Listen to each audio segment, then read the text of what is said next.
بسم اللہ الرحمن الرحیم۔ السلام علیکم ڈیئر گروپ ممبرز، یہ ہمارے ایک گروپ کے ممبر نے سوال کیا ہے کہ سورہ یاسین پارہ نمبر 22 میں جو سورہ یاسین ہے، جس میں اللہ تعالیٰ فرماتا ہے کہ جس میں لفظ امام مبین استعمال ہوا ہے، اور اللہ تعالیٰ فرماتا ہے کہ ہم نے ہر چیز کو امام مبین میں جمع کر رکھا ہے۔ اس امام مبین سے مراد کیا ہے؟ اس کی تفسیر کیا ہے؟ اس امام مبین سے کون مراد ہے؟ پہلے تو میں عرض کروں کہ دیکھیں، امام کے حوالے سے کسی کنفیوژن کا شکار ہونے کی ضرورت نہیں ہے۔ حضرت ابراہیم علیہ السلام کی دعا موجود ہے قرآن مجید کے اندر سورہ بقرہ کی آیت نمبر 124 میں، کہ جب اللہ تعالیٰ نے حضرت ابراہیم علیہ السلام کو امام بنایا تو انہوں نے دعا کی کہ اللہ یہ امامت کا عہدہ میری ذریت میں بھی رکھنا۔ تو اللہ تعالیٰ نے کہا کہ ٹھیک ہے، مگر ظالموں کے ساتھ میرا یہ عہد نہیں ہے۔ تو اس سے یہ پتہ چلتا ہے کہ امام جو ہے وہ ابراہیم علیہ السلام کی ذریت میں ہوں گے۔ اور امام کا لفظ کسی ایک جگہ پر قرآن مجید میں استعمال نہیں ہوا، متعدد مقامات پر استعمال ہوا ہے، انبیاء کے ساتھ بھی استعمال ہوا ہے۔ حضرت اسحاق علیہ السلام اور حضرت یعقوب علیہ السلام کو بھی امام کا ہے سورہ انبیاء میں، اور اس کے علاوہ سورہ انعام میں کوئی 12 سے زیادہ انبیاء کرام ہیں جن کا نام لے کر کہا ہے کہ ان کو اللہ تعالیٰ نے امام بنایا تھا۔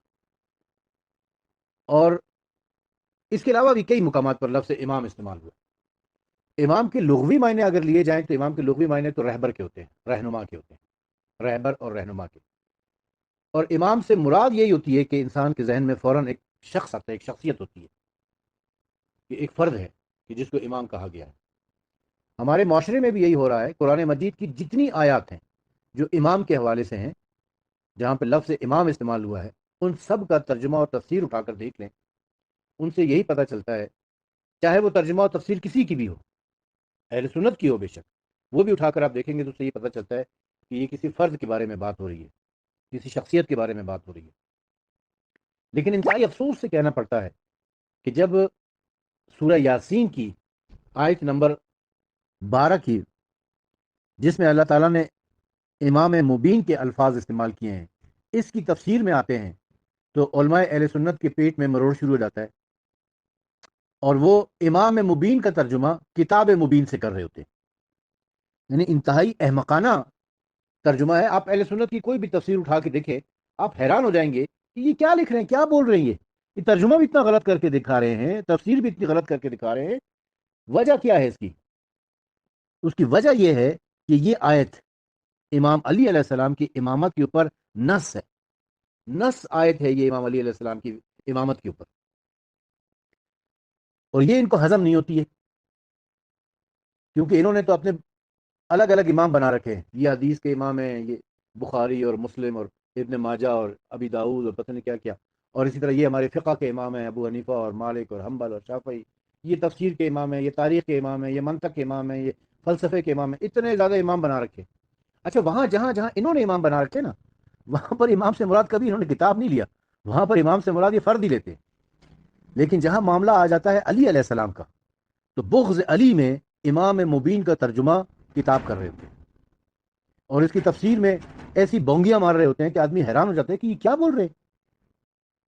کسی دانشمند، کسی عقل مند آدمی کے دماغ میں یہ بات سما ہی نہیں سکتی ہے کہ جو یہ لوگ امام مبین کا ترجمہ اور تفسیر کر رہے ہوتے ہیں۔ بہرحال ہمیں ان سے غرض نہیں ہے، ہمیں تو یہ دیکھنا ہے کہ ائمہ طاہرین علیہ السلام نے اس کے بارے میں کیا کہا ہے۔ ہمارے لیے تو ہدایت کا چراغ ائمہ طاہرین علیہ السلام ہے۔ تو سورہ یاسین کی آیت نمبر 12 میں کی تفسیر میں علامہ سید امداد حسین کاظمی نے تفسیر المتقین میں لکھا ہے کہ تفسیر صافی صفحہ 421 پر بحوالہ تفسیر قمی جناب امیر المومنین علیہ السلام سے منقول ہے کہ انہوں نے فرمایا کہ خدا کی قسم وہ امام مبین میں ہوں، میں حق و باطل کو صاف صاف بیان کر دیتا ہوں، اور میں نے یہ عہدہ جناب رسالت مآب صلی اللہ علیہ وآلہ وسلم سے وراثتاً پایا ہے۔ دیکھیں، امام علی علیہ السلام قسم کھا کر کہہ رہے ہیں، خدا کی قسم یہ امام مبین میں ہوں۔ اس وجہ سے ہم کہتے ہیں کہ یہ نص آیت ہے امام علی علیہ السلام کی امامت کے اوپر۔ مزید لکھتے ہیں کہ احتجاج طبرسی میں جناب رسول خدا صلی اللہ علیہ وآلہ وسلم سے ایک حدیث منقول ہے۔ آپ صلی اللہ علیہ وآلہ وسلم نے فرمایا، اے گروہ انسان، کوئی علم ایسا نہیں ہے جو میرے پروردگار نے مجھے تعلیم نہ فرمایا ہو اور میں نے علی کو نہ سکھا دیا ہو، اور جو علم بھی مجھے خدا تعالیٰ نے سکھایا ہے یہ اللہ تعالیٰ نے مجھ میں اس کا آسا فرما دیا ہے، اور میں نے امام المتقین یعنی جناب امیر المومنین علیہ السلام میں اس کا آسا کر دیا ہے۔ تفسیر برہان صفحہ نمبر 886 پر ہے کہ حضرت امام محمد باقر علیہ السلام نے اپنے پدر بزرگوار اور جد بزرگوار کے حوالے سے بتایا ہے کہ جب یہ آیت نازل ہوئی تو جناب ابو بکر و عمر نے اپنی جگہ سے کھڑے ہو کر آن حضرت صلی اللہ علیہ وآلہ وسلم سے عرض کی کہ کیا امام مبین تورات ہے؟ آپ نے فرمایا نہیں۔ پھر انہوں نے عرض کیا کہ کیا امام مبین انجیل ہے؟ آپ نے فرمایا نہیں۔ پھر انہوں نے عرض کیا کہ کیا امام مبین قرآن ہے؟ آپ نے فرمایا نہیں۔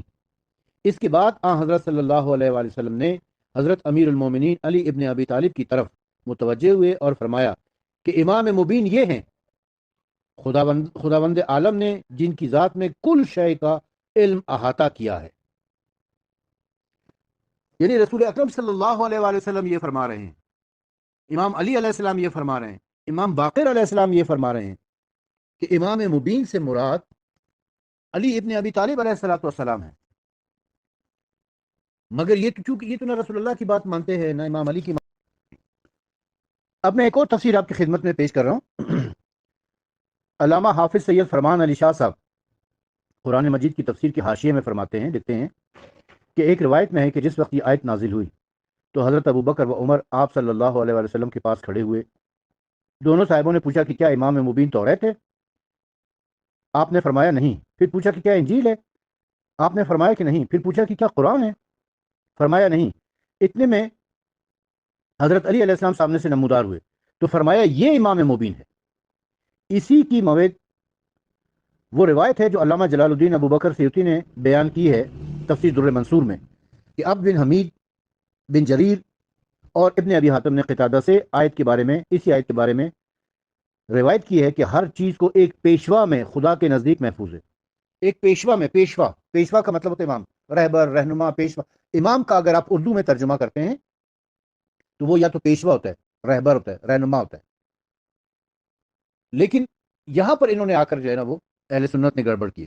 اچھا، اب تفسیر نور الثقلین بڑی مسند ہے، میں اس کی بھی پکچر بنا کر آپ کی خدمت میں پیش کر دیتا ہوں کہ تفسیر نور الثقلین میں بھی یہی روایت موجود ہے کہ حضرت ابو بکر و عمر نے پوچھا کہ بھئی امام مبین سے مراد کون ہے؟ تو رسول اکرم صلی اللہ علیہ وآلہ وسلم نے فرمایا کہ امام مبین سے مراد امام علی علیہ السلام ہے۔ امام علی کی طرف اشارہ کر کے کہا کہ امام مبین سے مراد یہ ہے۔ مگر یار لوگ نہیں مانتے، اور یہ روایت صرف ائمہ طاہرین سے نہیں ہے بلکہ اہل سنت میں حضرت ابو سعید خدری رضی اللہ تعالیٰ عنہ سے بھی یہ روایت موجود ہے۔ لیکن چونکہ انہوں نے نہیں ماننا اور نہ ماننے کی وجہ کیا ہے؟ بغض علی۔ یہ آیت نص آیت ہے امام علی علیہ السلام کی امامت کے اوپر۔ اگر اس آیت کی تفسیر میں امام علی علیہ السلام کو مان لیا جاتا ہے تو انہوں نے جتنے امام بنا رکھے ہیں وہ سب کنڈم ہو جاتے ہیں، اور رسول اللہ کے بعد جتنے بھی انہوں نے خلیفہ بنا رکھے ہیں ان سب کی حیثیت ختم ہو جاتی ہے۔ لہٰذا اس آیت کی تعویل کرنا، اس کی تفسیر میں ڈنڈی مارنا ان کا مذہب ہے، اس کے بغیر ان کا مذہب بچتا ہی نہیں ہے۔ تو اپنے مذہب کو بچانے کے لیے یہ قرآن مجید کی اس آیت کی تعویل کرتے ہیں، بلکہ اور بھی بہت ساری آیتوں کی تعویل کرتے ہیں۔ اور اللہ تعالیٰ نے سورہ آل عمران میں فرمایا تھا کہ قرآن مجید میں دو قسم کی آیتیں، محکم اور متشابہ۔ تو جن کے دلوں میں کجی ہوتی ہے وہ ان آیتوں کی اپنی مرضی سے تعویل کرتے ہیں، تو ان کے دلوں میں کجی ہے، لہٰذا یہ اپنی مرضی سے ان آیتوں کی تعویل کرتے ہیں۔ اور یہ آیت محکم آیت ہے اور نص آیت ہے یہ امام علی علیہ السلام کی امامت کے اوپر۔ اختصار کو مد نظر رکھتے ہوئے بس میں اتنا ہی کہوں گا، مزید اگر آپ کی طرف سے کوئی سوال ہوگا تو انشاءاللہ میں حاضر خدمت ہوں۔ بسم اللہ الرحمن الرحیم۔ یہ گزشتہ دنوں میرے ایک وائس نوٹ آیا تھا امام مبین کے بارے میں۔ یہ سورہ یاسین کی جو آیت ہے جس میں اللہ تبارک و تعالیٰ نے فرمایا ہے کہ ہم نے کل شے کا علم احصا کر دیا ہے، اکٹھا کر دیا ہے، جمع کر دیا ہے امام مبین نے۔ اس کے اوپر میں نے تفصیلاً یہ بیان کیا تھا کہ یہاں پر امام مبین سے مراد امام علی علیہ السلام ہے، اور میں نے ساتھ یہ بھی کہا تھا کہ قرآن مجید میں جہاں کہیں پر بھی امام کا لفظ آتا ہے اس سے مراد کوئی شخصیت ہوتی ہے، کوئی ذات ہوتی ہے، کوئی فرد ہوا کرتا ہے۔ لیکن سورہ یاسین میں علماء اہل سنت نے ایک عجیب و غریب سا ترجمہ کر رکھا ہے۔ امام مبین کا ترجمہ انہوں نے عجیب و غریب سے کیا ہے، اور وہ جس کو پڑھ کر آدمی کو بس ہنسی آ سکتی ہے، اور وہ کہتے ہیں کہ جی امام مبین سے مراد کتاب مبین، کتاب ہے، اس سے مراد، امام سے مراد یہاں پر کتاب ہے۔ حالانکہ میں نے اور بھی متعدد آیات پیش کی قرآن مجید کی کہ دیکھیں فلانے فلانے فلانے فلانے فلانے مقام پر امام سے مراد فرد ہے، اور تو اس کے اوپر ایک صاحب نے، ایک برادر نے ہمیں جو ہے وہ سورہ ہود کی آیت نمبر 17 بھجوائی ہے، سورہ ہود کی آیت نمبر 17 بھجوائی ہے، جس میں بقول ان کے، بقول مخالفین کے، بقول اہل سنت کے، کہ اللہ تعالیٰ یہ فرما رہا ہے کہ من قبل ہی کتاب موسیٰ اماما و رحمتا، کہ اس سے قبل کتاب موسیٰ امام ہے اور رحمت ہے۔ یہ ترجمہ کر کے یہ انہوں نے مجھے بھجوایا تھا۔ یہ سورہ ہود کی آیت نمبر 17 کا ایک حصہ ہے، درمیانی حصہ ہے۔ موصوف نے آیت کا جو پہلا والا حصہ ہے اس کو بھی مینشن نہیں کیا، اور آیت کا جو آخری حصہ ہے اس کا بھی ذکر نہیں کیا۔ درمیان سے ایک حصہ لیا اور وہ لے کر مجھے پوسٹ کیا اور کہا کہ جی دیکھیں، آپ تو کہہ رہے تھے کہ امام سے مراد فرد ہوتا ہے، شخصیت ہوتی ہے، یہاں تو کتاب موسیٰ کو امام اور رحمت کہا جا رہا ہے۔ تو میں اس کی خدمت میں یہ عرض کرنا چاہتا ہوں کہ علمی خیانت، اور وہ بھی قرآن مجید کے حوالے سے، کرنا کسی صورت مناسب نہیں ہے۔ بہتر ہوتا کہ آپ پوری قرآن مجید کی آیت پوسٹ کرتے، اس کا ترجمہ بیان کرتے اور اس کی تفسیر بیان کرتے، تو پھر آپ کو بات سمجھ آ جاتی کہ کیا ہے۔ آپ نے تو ایسا نہیں کیا، لیکن میں ایسا کرتا ہوں۔ میں اپنے قارئین کی نظر میں قرآن مجید کی سورہ ہود کی آیت نمبر 17 پوری کی پوری پوسٹ کر رہا ہوں، اس کا ترجمہ اور تفسیر ابھی آپ کی خدمت میں پیش کر دیتا ہوں۔ اللہ تبارک و تعالیٰ فرماتا ہے، پس کیا وہ شخص جو اپنے پروردگار کی طرف سے ایک واضح دلیل پر ہو اور ایک گواہ اس کے پیچھے ہی پیچھے آتا ہو، جو اسی کا جز ہو، جو اسی کا حصہ ہو، جز ہو، اور اس سے پہلے موسیٰ کی کتاب میں رہنما یا رہبر اور رحمت ہو، اس پر تو ایمان لائے ہیں، اور گروہوں میں سے جو بھی اس کا منکر ہوگا بس آگ اس کا ٹھکانہ ہے۔ پھر تم اس سے شک میں نہ رہنا، یقیناً یہ تمہارے پروردگار کی طرف سے حق ہے، لیکن بہت لوگ ایمان نہیں لاتے۔ یہ پورا سورہ ہود کی آیت نمبر 17 کا ترجمہ ہے جو میں نے آپ کی خدمت میں پیش کیا، پوری آیت یہ ہے۔ میں ایک دفعہ دوبارہ اس کو پڑھ دیتا ہوں تاکہ کسی شک میں کوئی مبتلا نہ رہے۔ بس کیا وہ شخص جو اپنے پروردگار کی طرف سے ایک واضح دلیل پر ہو اور ایک گواہ اس کے پیچھے ہی پیچھے آتا ہو، جو اسی کا جز ہو، اور اس سے پہلے موسیٰ کی کتاب میں رہنما اور رحمت ہو۔ امام کا ترجمہ رہنما سے کیا ہے اور رحمت کا ترجمہ رحمت سے کیا ہے۔ اسی پر تو ایمان لائے ہیں، اور گروہوں میں سے جو بھی اس کا منکر ہوگا بس آگ اس کا ٹھکانہ ہے۔ پھر تم اس سے شک میں نہ رہنا، یقیناً یہ تمہارے پروردگار کی طرف سے حق ہے، لیکن بہت لوگ ایمان نہیں لاتے۔ تو پہلے اس آیت میں ہمیں یہ دیکھنا ہوگا کہ پس کیا وہ شخص جو اپنے پروردگار کی طرف سے ایک واضح دلیل پر ہے وہ کون ہے؟ جو اپنے پروردگار کی طرف سے، جو اللہ کی طرف سے ایک واضح دلیل پر ہے، وہ کون ہے؟ پھر اس شخص کا گواہ جو اس کے پیچھے ہی پیچھے آتا ہے، جو اس کا جز بھی ہے، وہ کون ہے؟ یعنی آیت کے پہلے حصے میں دو افراد کا ذکر ہوا ہے، ایک اس شخص کا جو اپنے پروردگار کی طرف سے واضح دلیل پر ہے، اور ایک اس شخص کا کہ جو اس دلیل پر ہونے والے کا گواہ ہے اور ہے وہ جز اسی دلیل پر ہونے والے کا۔ پھر اس کے بعد یہ ذکر کیا کہ من قبل ہی کتاب موسیٰ و امام الرحمت، اور اس سے قبل کتاب موسیٰ میں امام بھی ہے اور رحمت بھی ہے۔ یہ دوسرا حصہ تھا۔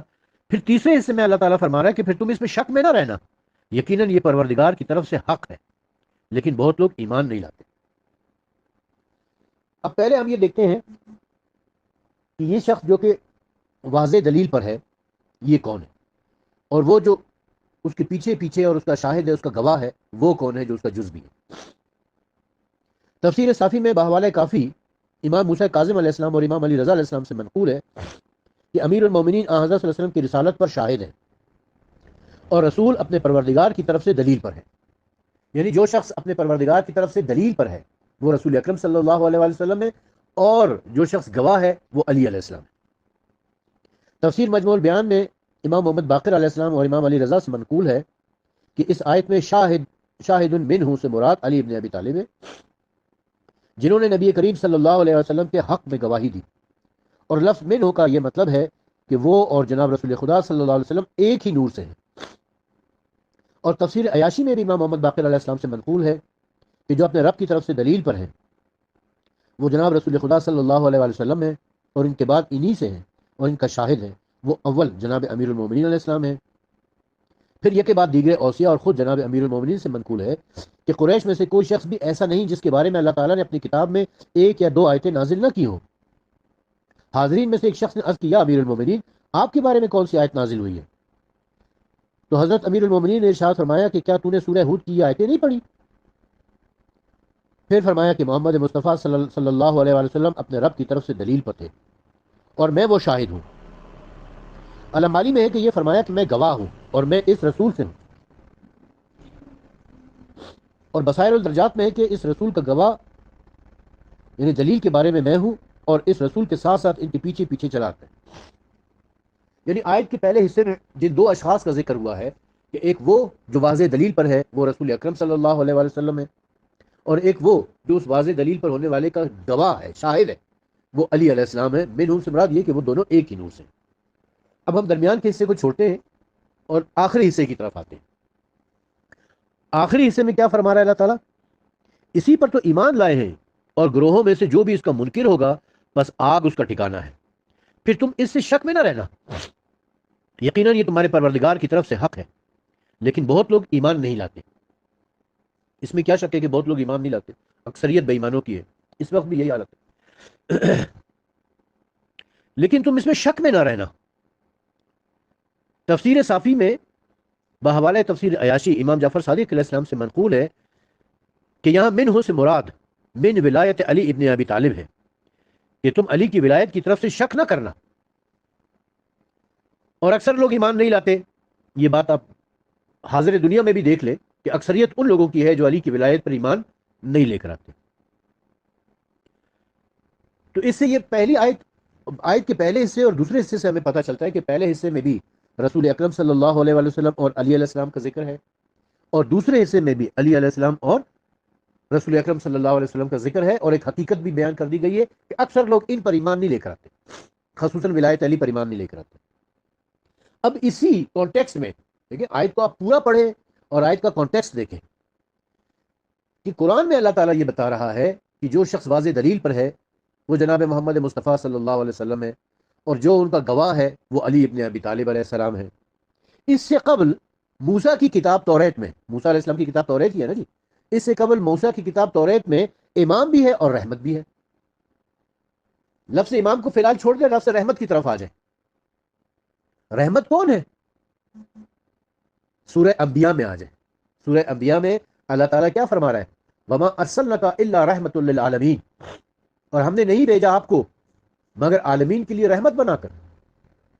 تو جب رسول اکرم صلی اللہ علیہ وسلم عالمین کے لیے رحمت ہے تو گویا توریت میں بھی رحمت آپ ہی ہے، انجیل میں بھی رحمت آپ ہی ہے، قرآن مجید میں بھی رحمت آپ ہی ہے، اور جہاں کہیں پر بھی لفظ رحمت آ رہا ہے اس سے مراد رسول اکرم صلی اللہ علیہ وآلہ وسلم ہے۔ کوئی مانے نہ مانے، لیکن قرآن اس بات کی تصدیق کر رہا ہے کہ عالمین کے لیے رحمت رسول اکرم ہے صلی اللہ علیہ وآلہ وسلم۔ تو جب عالمین کے لیے رحمت رسول اللہ ہے تو عالمین میں تورات بھی ہے، عالمین میں زبور بھی ہے، عالمین میں انجیل بھی ہے، عالمین میں قرآن بھی ہے، اور عالمین میں جہاں جہاں بھی رحمت ہے اس سے مراد رسول اکرم صلی اللہ علیہ وآلہ وسلم۔ تو جب توریت میں رحمت سے مراد رسول اکرم صلی اللہ علیہ وسلم ہے تو امام سے مراد کون ہوگا؟ اگر بغض کی اینک اتار کے دل سے سوچا جائے، سمجھا جائے، عقل اور دل سے اس بات کو سمجھنے کی کوشش کی جائے تو یہ بات خود بخود واضح ہو جاتی ہے کہ اللہ تعالیٰ یہ بتا رہا ہے کہ اس سے قبل ہم نے موسیٰ کی کتاب توریت میں امام کو بھی بیان کیا ہے، رحمت کا بھی بیان کیا ہے۔ امام سے مراد امام علی علیہ السلام ہے، رحمت سے مراد رحمت للعالمین صلی اللہ علیہ وآلہ وسلم ہے۔ قرآن کی آیت کو پورے کانٹیکسٹ میں دیکھیں، پوری آیت کو دیکھیں اور اس کے آگے اور پیچھے کو دیکھیں، بات سمجھ آئے گی۔ اگر درمیان کے ایک ٹکڑے کو لے کر سمجھنے کی کوشش کریں گے تو کبھی بھی سمجھ نہیں آئے گا۔